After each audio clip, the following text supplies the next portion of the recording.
Bonjour, voici un petit partage en cette fête de l'Assomption que nous fêtons ce jour, donc le 15 août 2025.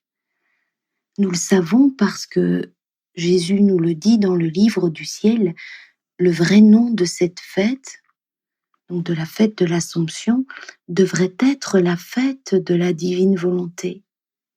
Jésus nous explique, ma maman reine, en accomplissant sans cesse la volonté de l'Éternel, ouvrit les cieux et rétablit au ciel les festivités avec les créatures.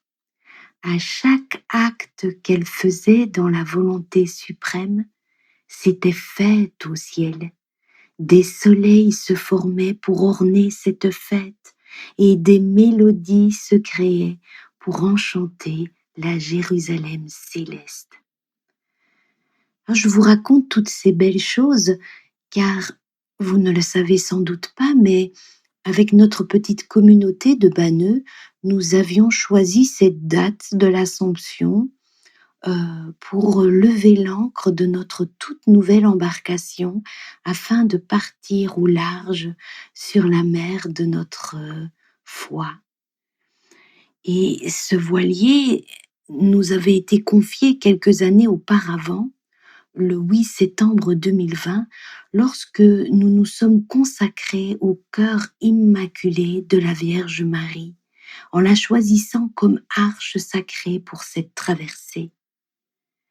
Le mât du voilier, quant à lui, fut élevé début janvier 2024, le jour où nous avons commencé à lever les yeux vers celui que nous avons transpercé, en méditant les 24 heures de la douloureuse passion de notre Seigneur.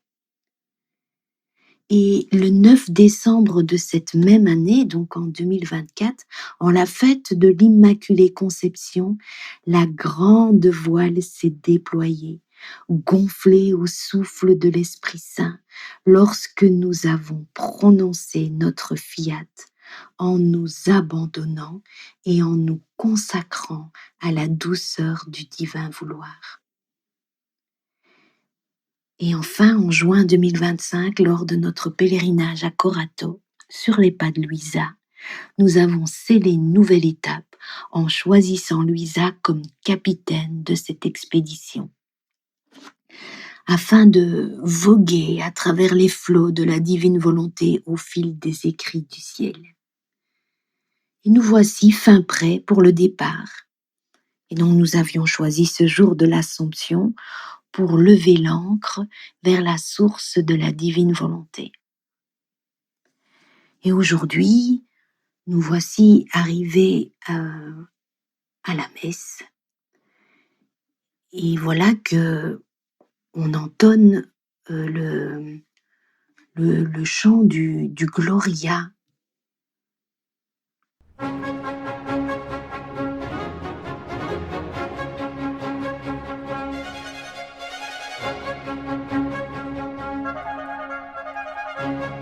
Et au moment du Gloria, je vois ce voilier quitter le port de la terre de la volonté humaine et s'avancer vers le large dans l'océan de la divine volonté. Oh, ce voilier était magnifique. Il s'est lancé sur l'océan de la divine volonté pour faire sa course d'amour sur cette mer cristalline de l'amour de notre Dieu.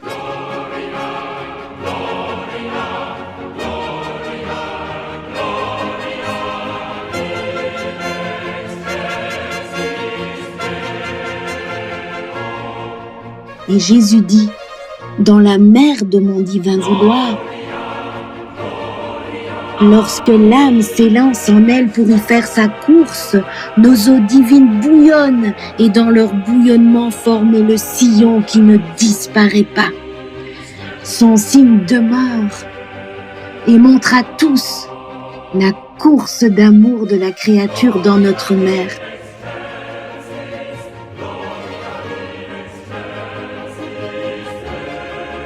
de sorte que nous pouvons dire: c'est ici qu'est passée pour faire sa course d'amour celle qui vit dans notre volonté, car ce qui est fait en elle demeure indélébile.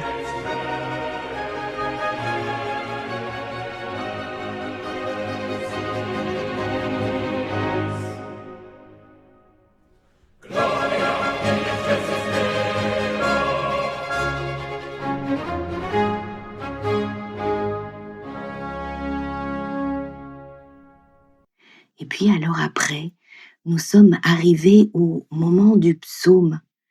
Et dans le psaume, c'est le Père qui s'écrie en nous voyant traverser les flots de la divine volonté. Écoute, ma fille, regarde et tends l'oreille. Oublie ton peuple et la maison de ton père. Le roi sera séduit par ta beauté. Il est ton Seigneur. Oh, prosterne-toi devant lui.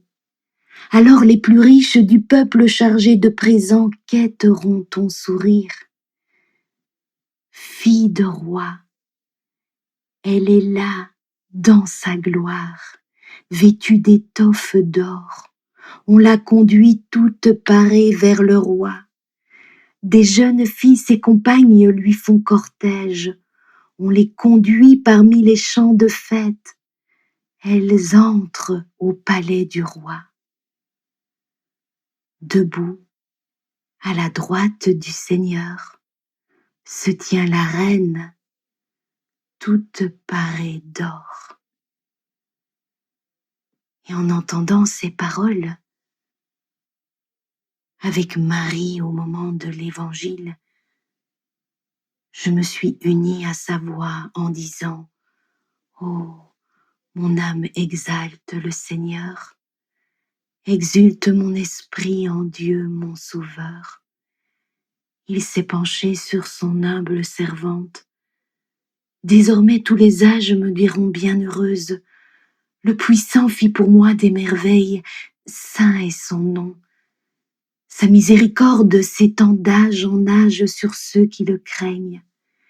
Déployant la force de son bras, il disperse les superbes, il renverse les puissants de leur trône, il élève les humbles, il comble de bien les affamés, renvoie les riches les mains vides, il relève Israël son serviteur, il se souvient de son amour, de la promesse faite à nos pères en faveur d'Abraham et sa descendance à jamais.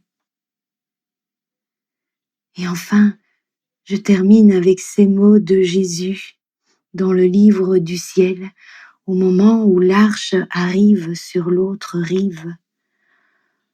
Jésus dit: oh, comme tout le ciel loua la volonté éternelle, quand parut au milieu de la cour céleste cette sublime reine, toute auréolée de la lumière du soleil de la divine volonté. On la vit toute parée de la puissance du suprême fiat, puisqu'il n'y avait pas un seul battement de son cœur sur lequel ce fiat n'était imprimé. Amen. Fiat.